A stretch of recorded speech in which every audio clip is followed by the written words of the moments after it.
khawatir yang berlebihan bisa menghancurkan keutuhan sebuah rumah tangga. Masih bersama saya Paulus Wiratno dalam acara Making Life Better.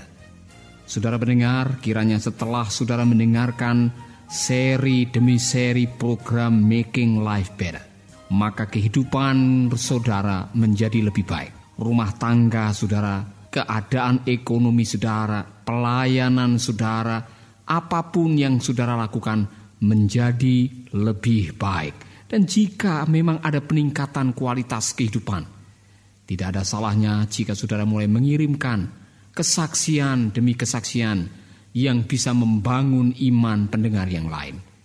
Jika memang saudara diberkati melalui program ini, silakan kirimkan kesaksian saudara melalui email di info@lifebetter.net.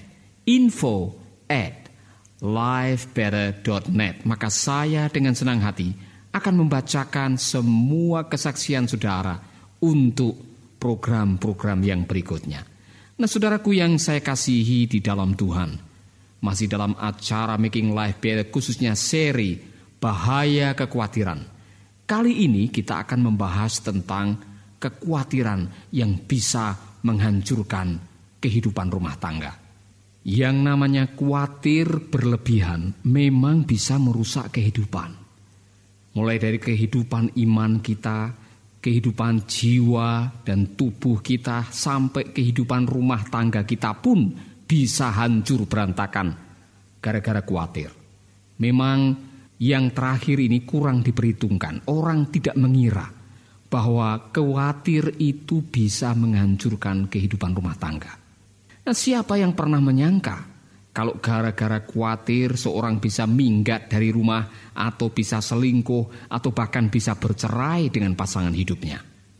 Pada suatu hari setelah saya selesai siaran, saya menerima SMS dari seorang pendengar yang sedang prihatin dengan situasi hubungannya dengan sang suami. Dalam keluhannya, sang ibu menulis kalau suaminya itu terlalu khawatir tentang masa depannya, tentang pekerjaannya, dan tentang nasib anak-anaknya. Begitu khawatir setiap hari sehingga suami tidak ada kesempatan untuk memikirkan sang istri dan nasib keluarganya saat ini. Saudaraku, tidak heran kalau istri mulai merasakan adanya kehambaran dalam sebuah hubungan. Dan akhirnya kejengkelan demi kejengkelan, komunikasi yang harmonis mulai terganggu, dan istri mulai menjerit. Siapa yang tahan ditelantarkan secara lahiriah dan secara batiniah bertahun-tahun. Saudaraku, tidak heran kalau ibu ini mengirimkan SMS dengan harapan agar ada jalan keluar untuk menghadapi situasi yang memang sedang menghantui kehidupan rumah tangganya. Yang jelas, pasangan hidup yang selalu khawatir tidak akan pernah berterima kasih. Yang ada hanyalah keluhan setiap hari. Kecemasan demi kecemasan, wajah yang tegang. Dan jika seorang istri tidak tahu berterima kasih, ia sedang melakukan satu hal yang bisa melukai hubungan dengan suaminya. Jika hal itu dibiarkan, maka komunikasi keluarga bisa terganggu. Bukankah komunikasi merupakan payung bagi keutuhan rumah tangga kita? Ketika payung mulai bocor, maka yang pakai payung akan kebasahan. Kiasan itu sangat benar, saudara. Ketika komunikasi sudah terganggu, maka hubungan rumah tangga juga bisa mengalami masalah yang serius. Siapa yang tahan tinggal serumah dengan pasangan hidup yang suka merengek, suka khawatir, suka cemas, gampang frustasi, mudah marah? Saudaraku, benarlah apa yang dikatakan oleh Raja Salomo. Lebih baik tinggal di sotoh rumah atau di luar sana di gubuk sendirian daripada tinggal dengan seorang istri yang cerewet dan suka bawel. Berikut ini adalah sebuah kisah yang terjadi di Jawa Timur. Juminah baru saja menikah dengan Mat Kemplang, pemuda pujaan di desa Karangploso, Malang. Walaupun Mat Kemplang bekerja sebagai tukang ojek, Juminah sangat sayang kepadanya. Saking cintanya kepada Mat Kemplang, Juminah sering ketakutan ketika Mat Kemplang bekerja. Di dalam benaknya kadang-kadang dia punya pikiran, jangan-jangan suamiku nanti tergoda dengan perempuan lain. Khususnya anak-anak SMA yang sering menggunakan jasa ojekannya. Ketika Mat Kemplang pulang telat, ia sering marah. Karena apa? Karena curiga. Nah, satu kali Mat Kemplang dicarter oleh si janda muda yang bernama Romlah yang tinggal di sebelah rumah untuk pergi kondangan ke sebuah desa. Dan di dalam perjalanan yang memang memakan hampir 1 hari itu, benar-benar Juminah rasa takut dan khawatir, dan di benaknya hanya ada satu saja, jangan-jangan suami saya sudah selingkuh, jangan-jangan dia main gila, jangan-jangan si janda Romlah itu sudah bermain mata dengan suami saya. Saudaraku, kekhawatiran yang berkelebihan itu membuat akhirnya Juminah tidak bisa tidur nyenyak. Beberapa malam dia ketakutan, dan beberapa malam mulai selalu memarahi sang suami. Nah, karena sering emosi dan banyak dimarahi, akhirnya Mat Kemplang malah jarang pulang ke rumah. Dia lebih sering nongkrong di pangkalan ojek, tentu saja lebih nyaman daripada tinggal di rumah dengan istri yang mudah marah. Tentu saja Juminah tambah gila, dan kalau sudah begini runyamlah hubungan rumah tangganya. Tidak lama setelah itu Juminah pulang ke Pasuruan kembali dengan orang tuanya. Dan Mat Kemplang akhirnya tetap tinggal di pangkalan ojek. Dan akhir-akhir ini Mat Kemplang nampak lebih sering banyak mabuk-mabukan karena stres. Stres mengenai apa? Stres mikirin rumah tangganya. Jadi apakah kekhawatiran bisa menghancurkan rumah tangga? Memang benar. Saudaraku, berhati-hatilah dengan kekhawatiran. Kalau kita mulai dikuasai oleh cara berpikir yang mendatangkan khawatir dan emosi kecemasan, kita sedang membahayakan bukan hanya diri kita sendiri, tapi pasangan hidup kita, anak-anak kita, dan masa depan mereka. Seorang ibu dari desa Dau rela meninggalkan 4 anak dan suaminya untuk mengadu nasib di Malaysia sebagai pembantu rumah tangga. Baru 3 bulan bekerja, ia sudah mulai sakit-sakitan. Ketika saya berjumpa dengan Ibu Hartini di rumah majikannya, ia langsung minta tolong. Ia ingin pulang karena sudah tidak betah kerja di Malaysia. Menurut pengakuannya, ia dapat telepon dari anaknya kalau suaminya jarang pulang ke rumah karena sudah punya wanita idaman yang lain. Saya bertanya kepada Ibu Hartini, apakah kepergiannya ke Malaysia disetujui oleh sang suami? Oh, tentu Pak. Justru suami saya yang cari pinjaman uang untuk membiayai saya ke Malaysia, katanya, sambil membersihkan meja makan siang itu.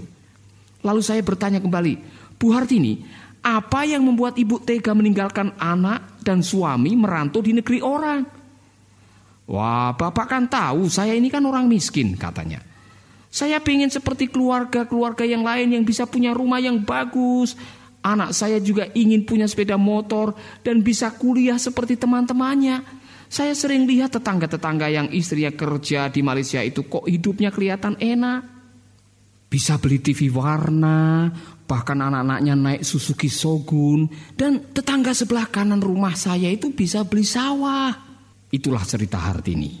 Motivator utama pergi ke Malaysia adalah ingin memiliki aksesoris hidup seperti yang dimiliki oleh tetangga-tetangganya. Saudaraku, Hartini takut hidup dalam kemiskinan yang akhirnya membuat keputusan untuk mengorbankan keharmonisan rumah tangganya. Apakah khawatir bisa merusak keharmonisan rumah tangga? Cerita di atas sudah sangat jelas membuktikan kebenaran pernyataan judul seri ini, bahwa khawatir bisa menghancurkan keharmonisan rumah tangga. Yang harus diwaspadai adalah bahwa khawatir itu juga bisa menular. Ketika seorang istri sedang khawatir, maka ia akan dikuasai oleh perasaan cemas. Bahasanya biasanya akan berbunyi, bagaimana jika begini? Bagaimana kalau begitu?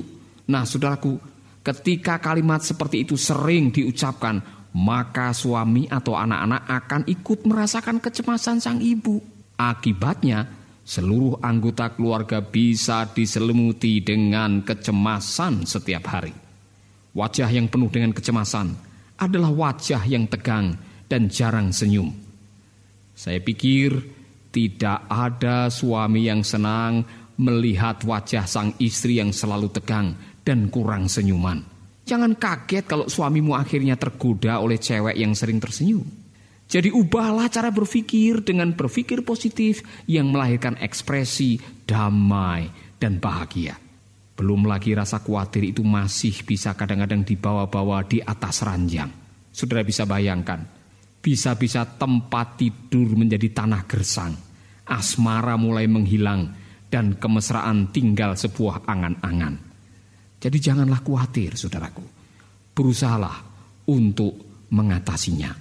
Saya kurang tahu bagaimana situasi dan keadaan saudara yang sedang mendengarkan siaran ini. Tetapi apabila saudara sedang dikuasai oleh cara berpikir yang mendatangkan khawatir dan rasa cemas, jangan menunggu terlalu lama. Sekaranglah saatnya untuk kita merenung kembali dan mulai menyadari bahwa khawatir memang bisa menghancurkan. Sampai hari ini belum ada obat di apotek yang bisa mengurangi rasa khawatir atau bisa menghentikan rasa cemas. Saudaraku, yang bisa kita lakukan ialah mengubah cara berpikir. Daripada saudara mengantisipasi dan memikirkan dalam bayangan resiko-resiko yang akan terjadi, padahal belum tentu terjadi, lebih baik kita mulai merenungkan dan berpikir secara positif.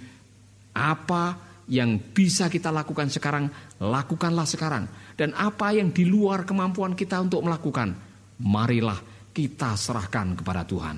Bukankah rancangan yang diberikan Tuhan, rancangan yang dibuat Tuhan untuk kita adalah rancangan yang mendatangkan damai sejahtera, bukan rancangan yang mendatangkan celaka. Nah, kalau Tuhan sendiri sudah merancangkan rancangan yang mendatangkan damai sejahtera dan kita sudah berserah kepadanya, lalu kenapa kita masih khawatir? Waktu kita khawatir, kita sedang meragukan kemahakuasaan Allah untuk memelihara kita. Ketika kita sedang khawatir, kita sedang meragukan kemahatauan Allah bahwa Allah itu tahu apa yang akan terjadi di masa depan dengan kehidupan kita. Ketika kita khawatir, kita sedang meremehkan Allah. Dan daripada saudara meremehkan Allah, lebih baik kita berserah kepadanya. Lakukan apa yang kita bisa lakukan dengan sebaik-baiknya sekarang. Dan sisanya kita serahkan kepada Tuhan. Do your best and God will do the rest. Saudaraku, marilah kita menjadi orang yang berserah. Dan dengan berserah, otomatis kita akan mengalami kehidupan yang penuh dengan damai sejahtera. Tuhan memberkati. Sahabat, Anda baru saja mendengarkan program Making Life Better. Hubungi kami di 0811 3901 144 atau 0811 3901 140. Mari dukung pelayanan Making Life Better melalui rekening BCA 66 900 30525. Sekali lagi, 66 900 30525 atas nama Paulus Wiratno. Terima kasih, Tuhan Yesus memberkati. Making life better, bikin hidup lebih baik.